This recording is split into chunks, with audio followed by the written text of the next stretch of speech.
Og nagkasinabot nimo ni Bro Rainier Igkas nga mamana diri sa secret spot nga daghang nakahibalo taliwala sa kusog nga hangin ug medyo bawd nga panahon.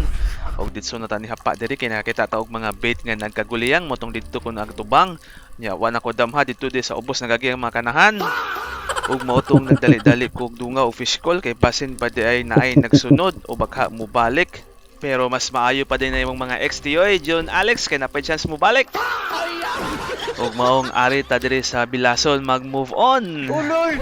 Sigog kanaw-kanaw diri ug naabay dagko nya katirahon na kay ko aring Bilason nya nami kalit ni Sakang Mamsa. Maong kurbada 120 pero nilayo ang kanahan nya pagtan-aw nako na pa di kauban. Wow! Motong mamudol ako na lang action dool pero pag tiyon ako wa man nagpaduolog nilayo.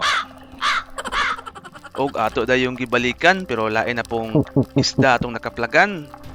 Pero mo pa gani pagkakita ni balik din sa giagian og dito na sa ubos nag-agi. Wala jud tay isdang nadani. Wala kayong convincing power. Og aning aktuha murag makansyawan na gyud ko aning mabutlog na gyud gani mag-abli ko sa dinas niya pag abot na ko dire sa akong paboritong hapanan. Diha pa jud nagpakita ang usa ka isdang gitawag og Island Trevally. Motong wa na paglangan-langan ako din yung gitira, medyo ngit-ngit na. Mayo gani kay natsambahan pagid nato. Buenas mo naman! Og dire, nakagrasya na sortihan pa kita. Abi na kong mag-abli na ko aning sardinas de lata. Di totoo yan. Yan, dito na tang saka.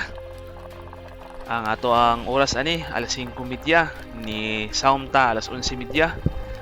Pag-load na ko alas 11:30, alas 5:30 na ko nakatira. Kausar gyud ko katira. Sinungaling ka!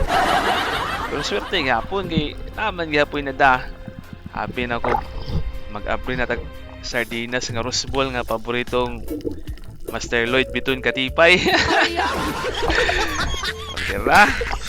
Way halin ang tinapa ni Master Megs kay nakakuha man ta. Pag-abot sa balay, aw, matik. Sabaw. Tinuwa nga way sabaw. O pinirito. Manay sudan na to. Manang pasalamat sa Ginoo. Hamping sa kanunay. Way kumpiyansa. To God be all the glory. And God bless us all.